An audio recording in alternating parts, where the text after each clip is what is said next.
It is easy to get somewhat blasé about a rocket factory if you're here every day.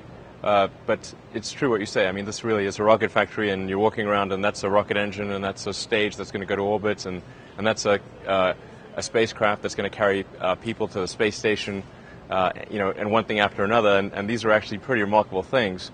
But I have to remind myself of that from time to time, because as I walk around, all I tend to see are, oh, we got to fix that, we got to improve this, we got to change that design. So I have to sort of bring myself back, think about the big picture, and remind myself that this is actually pretty cool, unusual stuff. The reason I'm doing SpaceX is not due to some childhood epiphany or because I think this is the highest return on investment way to spend money. I think starting a rocket company is an unusual thing to do and pretty risky. But I'm a big believer in us becoming a space-sparing civilization and ultimately extending life beyond Earth. When I was in college, I tried to think, what are the really big problems that face the world, that which will most affect the future of humanity? And the three that I thought were the most important were the internet, transition to a sustainable energy economy, and the third was space exploration, in particular making life multiplanetary. And I didn't really think I'd have anything to do with the third one, because that seemed like the province of governments largely or entirely. I wasn't sure how I could get involved in sustainable energy. Although that was the path that I originally started on. That's what originally brought me to Silicon Valley, was to do a PhD at Stanford in energy storage technologies for electric vehicles. I taught myself how to program computers when I was a kid, and bought my first computer when I was 10 and sold my first commercial program when I was 12. Not bad. Yeah. Made a lot of money for a little kid. And so take me from that you were a programmer, and did you sit, now I'm not real clear on leading up to the PayPal, did you program, was it X2 or Infinity? Maybe I don't have the story right, but how did that all come about? Led Sure. to a big innovation of what we think of as PayPal. Right. Well, I had a company before that, which was called Zip2, which people wouldn't generally have heard of, but it did things like maps and directions and Yellow Pages, and it also did email, calendaring, personalization. But really, that software was provided to the major media companies like the New York Times Company, Hearst, Knight Ridder, to power their websites and really have a much more functional experience for the user. So my first company was not a consumer company. It was primarily providing internet software to media companies to enable them to go online. But then the second company, PayPal, started off originally as X.com, and then about a year after I started the company, merged with another company called Confinity, and both Confinity and X had started from very different places, or not, kind of different.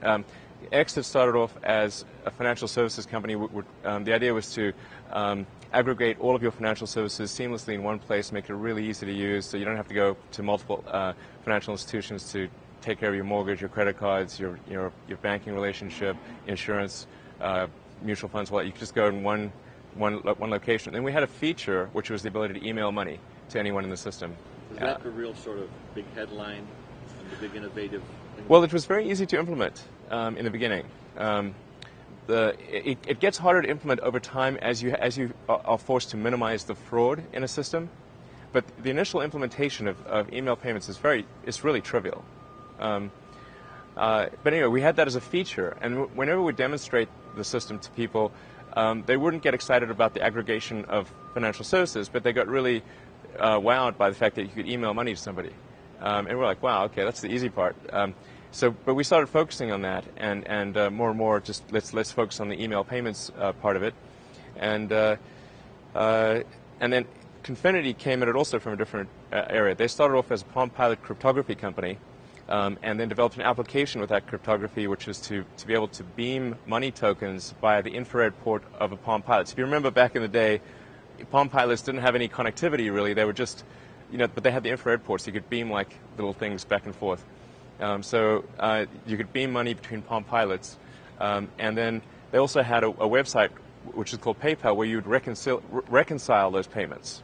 So you'd have your tokens in your Palm Pilot, you plug it into your, put it into its dock, and then you'd log on to the PayPal website, and then that's how the beamed money tokens would transfer. And then they added a feature, oh, well, let's just allow people to just use the website without using the Palm Pilot. And so we sort of converged to the same business model.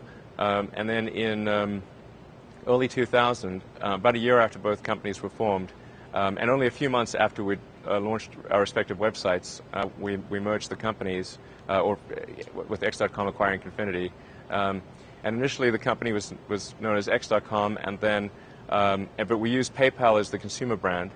And then about a year after the merger, we changed the company's name from X.com to PayPal to match the name of the product. Just towards the end of my undergrad, I was thinking that the internet would be something that would really fundamentally change the world and change humanity forever in a very significant way. It seemed to me like humanity was acquiring a nervous system. Previously you'd have people that were sort of isolated cells, if you will, but the communication mechanisms were weak, and there was really no way that any one cell had access to all the information of the collective consciousness. You'd have to go to libraries here and there and talk to people and that sort of thing. And but the way it is today, if you could be in the jungles of Congo and have a satellite link to the internet and have access to essentially the entire knowledge of humanity. I mean, that's pretty intense. I mean, that's a huge difference. And what made you like realize? 94. 94. Yeah. Okay, and so that's when you started concentrating then on the internet as the first of these three ideas. Yeah. So then in 95, actually, I'd been on the internet for a few years before that because, since I've been in the physics arena, in the sciences, people were using the internet for many years. I mean, as early as the 70s, they were using the internet. But it was very difficult to use. It was just text-based. You had to have. It was very difficult to get access to it. You had to be in either in the government or in some academic institution. But once it became clear that the internet was going to be widespread, that everyone would have access to it, that's when it occurred to me that this is really going to fundamentally change humanity. And that became clear in around about the 94 time frame. PayPal was not the first to do email payments. So you have to say, well, why did it succeed where others did not?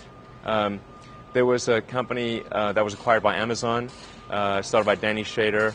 I forget what it was called, but it was also an email payments company.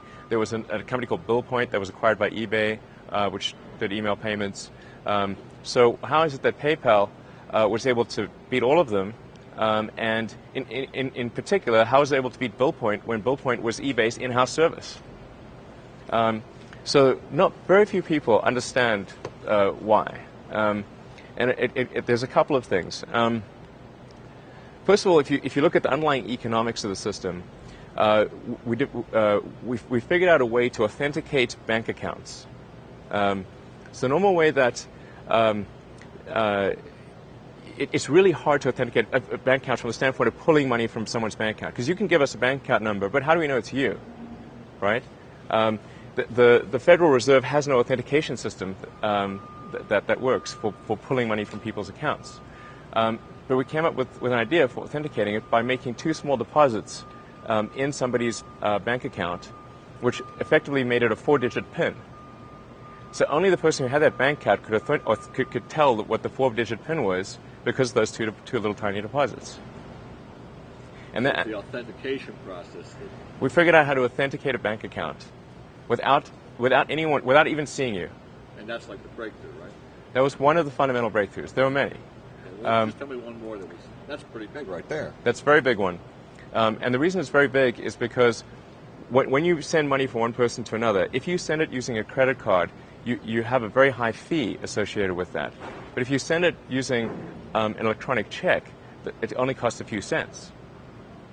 Plus, the electronic check is very unlikely to be fraudulent, but whereas credit cards, there's a huge amount of fraud associated with credit cards.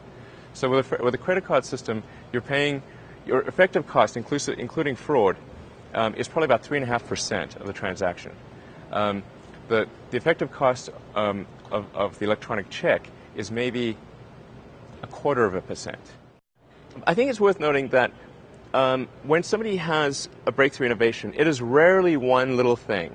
Very rarely is it one little thing. It's usually a whole bunch of things that collectively amount to a huge innovation. But the problem is, because it's hard to convey a complicated thing to people, the innovator or the innovator's PR department will say, oh, such and such is the reason why it's better. This little catchphrase, like what is it with eBay? Like Pam wanted to do Beanie Babies or something.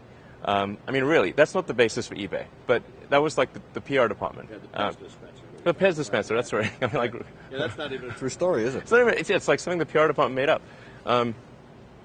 So, innovation is a collection of complex things that are usually difficult to convey. So there's some soundbite that's given. Why is Southwest Airlines the most profitable airline in the whole business? It's not just because they use 737s. Okay, I mean, if that was that easy, everyone could do it. I think generally people are their thinking process is too bound by convention or analogy to prior experiences. So it's rare that people try to think of something on a first principles basis.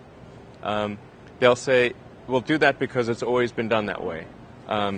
Or they'll not do it because, well, nobody's ever done that, so it must not be good. But that's just a ridiculous way to think. I mean, you have to build up the reasoning from the ground up, from first principles, as is the phrase that's used in physics. So you look at the fundamentals, and construct your reasoning from that, and then see if you have a conclusion that works or doesn't work, and it may or may not be different from what people have done in the past. It's harder to think that way, though. Sorry? Why is it so hard to think that way, and how have you managed to? I mean, obviously you've thought the other way. I mean, how have you broken that pattern? I don't know. I just always thought that way, I suppose. I mean, I would always think about something and whether that thing was really true or not, and could something else be true, or is there a better conclusion that one could draw that's more probable? I don't know. I was doing that when I was in elementary school, and I would just question things. Maybe it's sort of built in to question things. Let me go back to some nuts and bolts. PayPal. Tell me about it how would infuriate my parents, by the way. I'm sorry, say that again? It would infuriate my parents. That you would think differently about things, or that I wouldn't just believe them when they said something, because I'd ask them why, and then I'd consider whether that response made sense given everything else I know. Now you have 5 kids? Are any of them doing that back to you? Yes. Well, one of them in particular does ask why a lot. He's master of the chained why. So that whole thing about, you're going to get what you are to drive you nuts, right? Did they used to tell you that? We hope you get a kid just like you? Yeah. Well, heritability of traits is much greater than I'd thought. I mean, I was actually much more of the, I'd assumed that in the nature versus nurture, it was much more nurture, but having had 5 kids, I think it's much more nature. I mean, what are you? You're hardware and software, right? So the difference between one person and the next must either be a hardware difference or a software difference. And why are kids that may have the exact same background or same school, same everything, yet there's widely different capabilities, yet they have the same input experiences? Well, then it must be the hardware that's different. So I built up Zip2, the first company, sold that to Compaq for about $300 million, and then wanted to still do another company on the internet, and that's where I thought, well, where is there still room for a lot of innovation on the internet? And that's how I chose the financial services sector, because money is just an entry in a database, and it's low bandwidth. You don't need any big infrastructure upgrade on the internet to make it work, and so it seemed like there must be room for innovation, and that's how I decided to do something in the financial services arena, even though I really had essentially almost no background in financial services, except for an internship at a bank. Anyway, so then PayPal went public. We sold PayPal to eBay for about $1.5 billion, and then I wanted to do something different, something outside of the internet arena. I was a little burnt out on the internet, having been immersed in it and spending it, every day of my life on it for a long time, and that's where I thought, well, I've got a bit of capital. Let me see if I can do something in the space arena. And I initially started out with this idea of let me do a small philanthropic mission that will generate public interest. And so I gathered some engineers from the space business and started to learn more and more about what it took to do space missions. But I came to the conclusion that really the reason why we weren't making more advancements in space was not that there wasn't enough public will. I think there's actually plenty of public will for space exploration, particularly in the United States, which is a nation of explorers. But I came to the conclusion that really there was a fundamental problem with space transportation. And if the space transportation costs hundreds of millions of dollars or billions of dollars, and people don't think there's a way of doing it that doesn't bankrupt us, they're not going to want to do it. So we've got to figure out a way to do it that's affordable and workable and reliable. That's why I started SpaceX, is really to try to make a huge difference, at least an order of magnitude or more difference in the cost of space transportation, and in the magnitude of the capability of space transportation, because we need very big rockets if we're going to make life multiplanetary. Well, definitely the long-term vision is to help make life multiplanetary. So really, these are all steps along the way to doing that. So we start off with a small rocket. It's capable of putting half-ton satellites into orbit. We're about to do our third launch, which will carry an Air Force satellite and 2 small NASA satellites in about a month. And then we've got our big rocket under development, the Falcon 9, which will actually be the most capable rocket in the world, or at least the Falcon 9 Heavy, which is a larger variant of it with 2 side boosters, will be the most capable rocket in the world. And we also have our Dragon spacecraft. And then a couple of years ago, we won the contract to design, build, and operate the successor to the Space Shuttle, which retires in 2010. So we will be taking supplies to the space station, returning them to Earth, and then NASA has an option to add manned capability to our system. To pay us to transport astronauts as well, which we think they will exercise. And we were actually designing the whole system with people in mind from the beginning. So it's a relatively small difference from one to the next. And to most people, I mean, we come in here, we look at this. We're thinking NASA. So compare the NASA approach to your approach at SpaceX. Compare and contrast that a little for me so we see the difference. Sure. Well, it's important to appreciate that the actual hardware construction is done by semi-private companies. I mean, Boeing and Lockheed are the 2 biggest contractors to NASA. So when you see a rocket getting launched, that's either a Boeing or a Lockheed rocket typically. NASA does not build the rockets, but NASA will contract with the big aerospace companies, the big government contractors to develop and build these rockets. And that's typically done in a cost-plus manner, where there's just a fixed fee, or there's a fee, or a total contract value, and then Boeing and Lockheed will earn a fee that is a percentage of that contract value. And if that cost increases, then they earn more. So it's not a very good incentive scheme because they're incented to make it more costly. And that's one of the problems that plagues the cost of space exploration. One of the big differences we're aiming for here is full reusability. No one has ever developed a fully reusable orbital transportation system. That will be a really, really big breakthrough if we can do it. It's a very tough problem. The Soviet Union tried to solve it. The United States government tried to solve it, and spent tens of billions of dollars collectively trying to do that, and did not succeed. So it's a tough problem. We're going to try to do it though, with Falcon 9. Okay, so what's your plan if we go out 2, 4, 6, 8 years? What's going to happen like next year or the year after? What are the benchmarks you're trying to achieve here at SpaceX? Well, we are launching Falcon 1. We are going to be launching Falcon 9 sometime next year. We expect to have the rocket at Cape Canaveral around the end of the year and launch sometime next year. And that'll carry both heavy satellites of over 10 tons to orbit, as well as transport our Dragon spacecraft, deliver that to orbit so it can go to the space station and do resupply. So 2 years from now, we expect to have launched our big rocket and demonstrated resupply to the space station. 4 years from now, I think we will demonstrate manned transport. Geez, 6 years from now, I think we'll have our heavy lift launch vehicle operating. When are we going to Mars? Are you going to Mars? There's a lot of variability around that prediction. But is that sort of in the back of your mind somewhere? Yeah, absolutely. Tell me just a little bit about why you want to do that.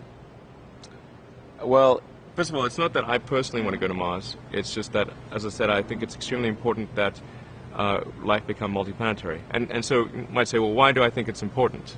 Aren't there lots of important things going on Earth that should be addressed? And certainly there are. And it's not, I don't mean that it's important to the exclusion of all other things, just that it makes sense to spend a small amount of our resources on doing this. And the reason it's important is if you go to the nature of importance itself. How do you decide that anything is important? Well, the lens of history is a good way to filter more versus less important things. And as you zoom out further and further, the really important stuff stays and the less important stuff goes away. And now let's say you zoom out really far and look at the entire history of Earth, or history of life itself.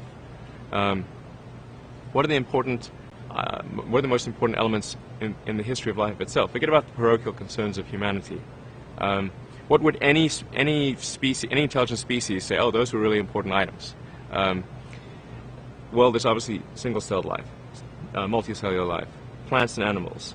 The animals, things going out of the ocean onto land. The advent of mammals, consciousness. There's about maybe 10 or so big ones on that list. And on that list will also fit the extension of life to multiple planets for the first time. It would be at least as important as life going from the oceans to land, and arguably more important because life could go gradually from the oceans to land, and if it's got a little uncomfortable on the beach, you could hop back in the ocean. But extending life to another planet is a huge quantum leap. You have to go hundreds of millions of miles across an extremely hostile environment to a planet which is completely unlike anything you've evolved to live on. That's just really an extremely difficult problem. In fact, I think it's an impossible problem without the advent of consciousness. So consciousness is a necessary precursor for that. It's almost like part of a grand design. You think there is some kind of destiny involved in this, or is it just physics? Well, do I think that there's some sort of master intelligence architecting all of this stuff? I think probably not, because then you have to say, where did the master intelligence come from? So it sort of begs the question of, So I think really you can explain this with the fundamental laws of physics. It's a complex phenomenon from simple elements. Tesla, let's see, started from with a lunch that I had with J.B. Straubel and Harold Rosen. Harold Rosen is somebody who's actually very famous in the space arena and also in the electric car arena. So that actually was what ended up being the bridge from rockets to electric cars. Although, as I mentioned earlier, I had a long-standing interest in electric cars because that's what I originally came out to California to do grad studies in. Anyway, I had lunch with JB and Harold, and JB mentioned this company, AC Propulsion, which had this car called the T0, which was a kit car with lithium-ion batteries that had a 0 to 60 under 4 seconds, 250-mile range. So I was like, yeah, wow, that sounds great. And that sounds about right, because if you go from nickel metal hydride to lithium-ion, you about double the energy density. And the EV1, which was a nickel metal hydride car, had about a 120-mile range. So if you double energy density, you're going to get 240-mile range or thereabouts. So I got a test drive of the T0. I said, wow, this is really great. I try to encourage AC Propulsion to go into production with the T0, or productize it essentially, but they weren't inclined to do that. They're sort of more of a inventor type shop. They don't like to make product. And I tried to get them to even make one for me, and they wouldn't make one for me. Anyway, but they did end up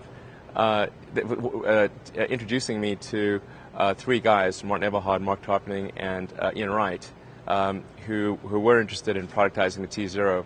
So I founded the company and worked with those three guys to develop the Tesla Roadster.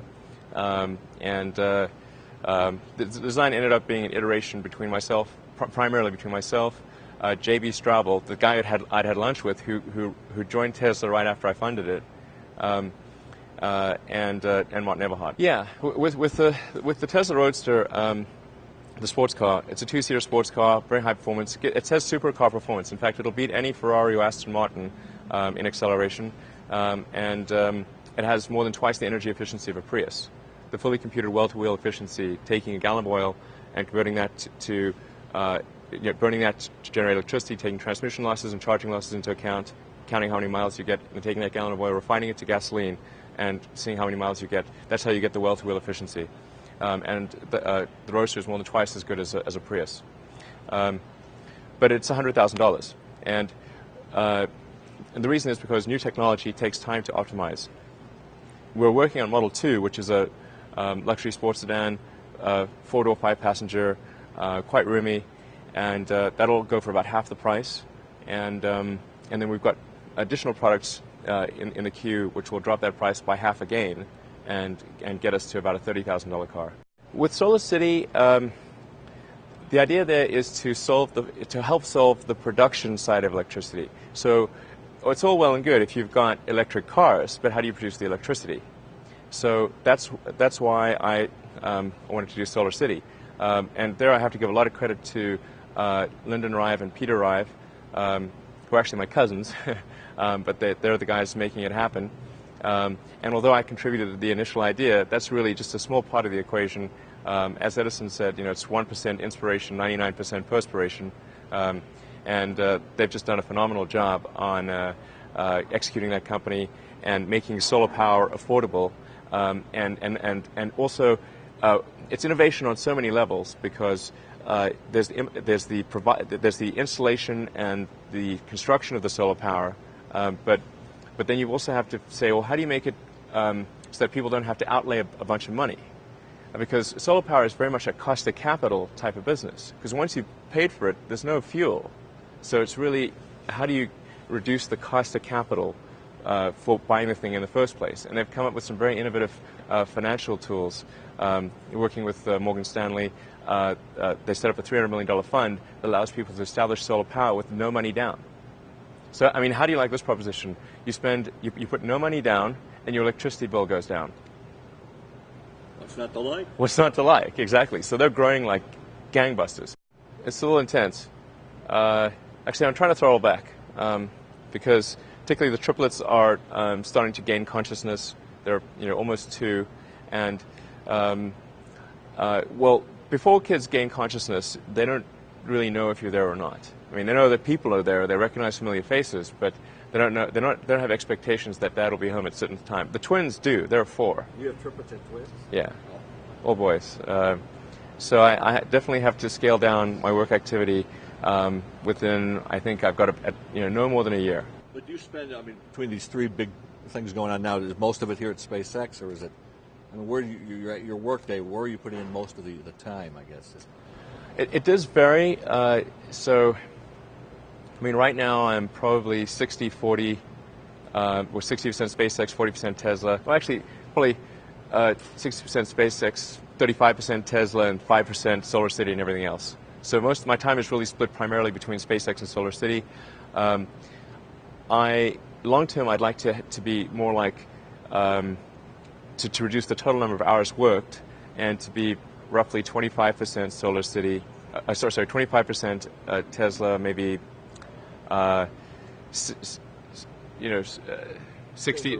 Yeah, change the ratio to be a little more weighted in favor of SpaceX, because I wasn't expecting to spend so much time with Tesla, and then also just to reduce the total number of hours so I have more time to spend with my kids.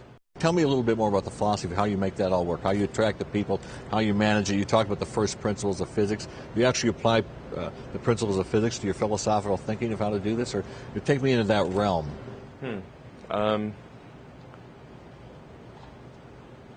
Well, so you have to say, well, what does the phrase "reason from first principles" mean in physics? It means that you go to the very basic laws of physics, the things which we believe to be extremely well demonstrated. In other words, the reason they call it a law is that no one has ever demonstrated an exception to that, ever. That's how it qualifies as being a law. But even then, laws can be broken where you can find some corner case in a very unusual circumstance that will break it. And that's, say, the transition from Newtonian to Einsteinian mechanics. Newtonian mechanics are actually extremely predictive of reality, except as you approach the speed of light. And since, back in the day, that with the primitive instruments, they couldn't detect these tiny little differences. So, Newtonian mechanics appear to predict everything perfectly. But you take these very fundamental laws and you say, now let's use those as the ingredients from which we will construct a conclusion, a theory, because we know that base is sound. And so therefore, if we're able to combine those elements in a way that's cogent, that conclusion will be sound. That's what I mean by reasoning from first principles. And I think that general approach can be taken in many fields. Okay, so how do you translate that to getting the right people Who think that way, to these breakthrough ways of thinking, these innovations that go on? Well, getting the right people is extremely important. And I actually interview everyone at SpaceX personally. And we're a 500-person company, so that's a lot of interviews. What do you look for in somebody? What do I look for? It depends on the task. It's different. I'm not necessarily looking for someone who's has brilliant analytical ability if their job is going to be assembling hardware. But I think generally I look for a positive attitude, and are they easy to work with? Are people going to like working with them? It's very important to like the people you work with. Otherwise, life, your job is going to be quite miserable. And in fact, we have a strict no assholes policy at SpaceX, and we fire people if they're. We give them a little bit of warning, but if they continue to be an asshole, then they're fired. That's innovative, right? Yeah. Because if your boss is an awful person, you're going to hate coming to work. I think the United States is more open to new ideas than any country in the world, and I think it's becomes somewhat of a self-fulfilling prophecy in that because the United States is open to new ideas, it attracted people from around the world who had new ideas, and so it becomes so now it's filled with people who like new ideas.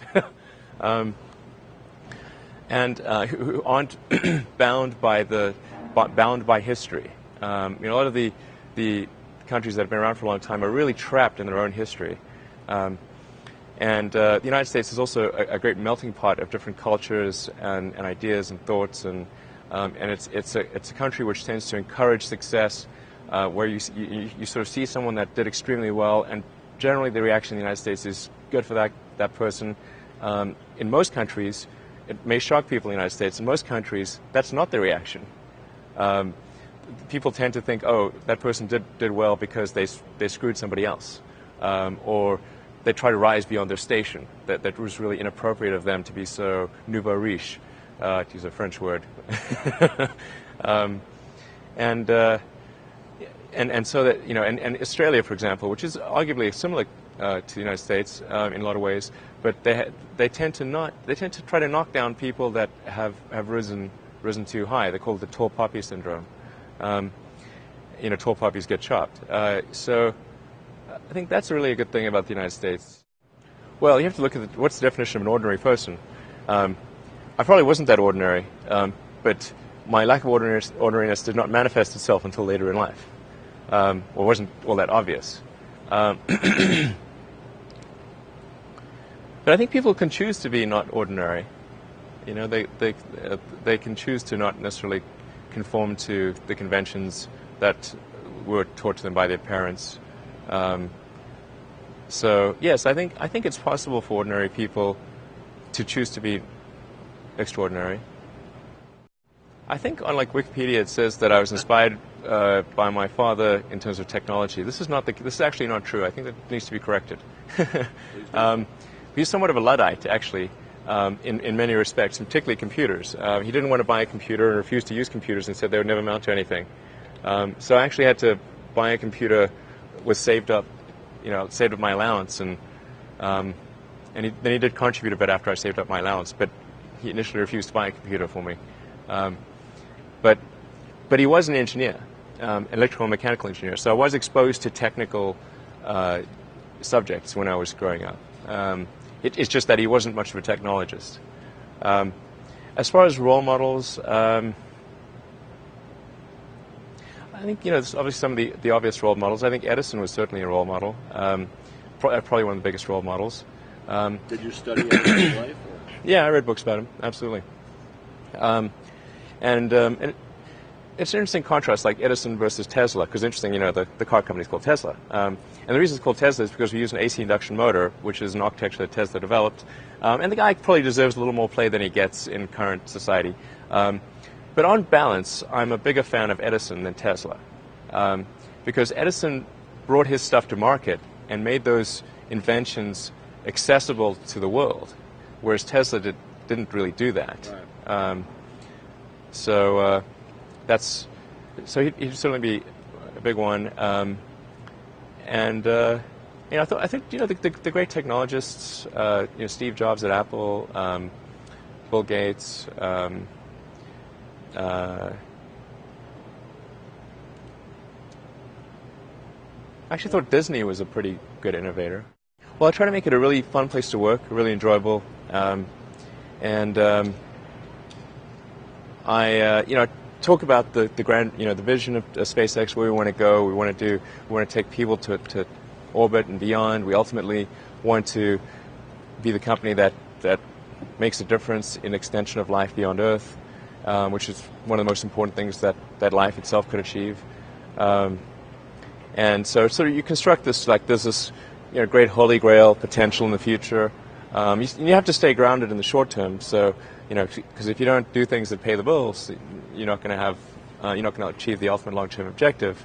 But it's nice to have that sort of holy grail long-term potential out there as an inspiration for coming to work. So yeah, I mean you're motivated money, and you want to make money, but are you motivated beyond just profit motive and racking up dollars? And no, I'm a volunteer. I mean, I don't need the money. There's nothing. It's not like I'm sitting here saying I wish I could buy such and such a thing. I could buy it. I get paid minimum wage. Actually, I don't even get overtime. But not being motivated personally by money is not the same as saying that I think SpaceX shouldn't make money. In fact, it's very important that SpaceX is profitable, or we will not be able to earn the money necessary to continue future developments, because the company's at a scale right now where I can't afford to just personally fund it and not get any, and not if we don't generate any revenue. We have to sort of earn our keep because we're a pretty big company right now. Well, I think it's really a mindset. You have to decide we're going to try to do things differently. Well, provided that they're better. You shouldn't do things differently just because they're different. They need to be different and better. But I think you just have to sort of decide. Let's think beyond the normal stuff and have an environment where that sort of thinking is encouraged and rewarded, and where it's okay to fail as well. Because when you try new things, you try this idea, that idea. Well, a large number of them are not going to work, and that has to be okay. If every time somebody comes up with an idea that has to be successful, you're not going to get people coming up with ideas. Well, it's like the Nike slogan, just do it. That's just showing up is half the battle. Just you got to try hard to do it, and don't be afraid of failure. You also need to be rooted in reality. So you shouldn't. It's easy to get high in your own supply, as Scarface said. You've got to not be afraid to innovate, but also don't delude yourself into thinking something's working when it's not, or you're going to get fixated on a bad solution.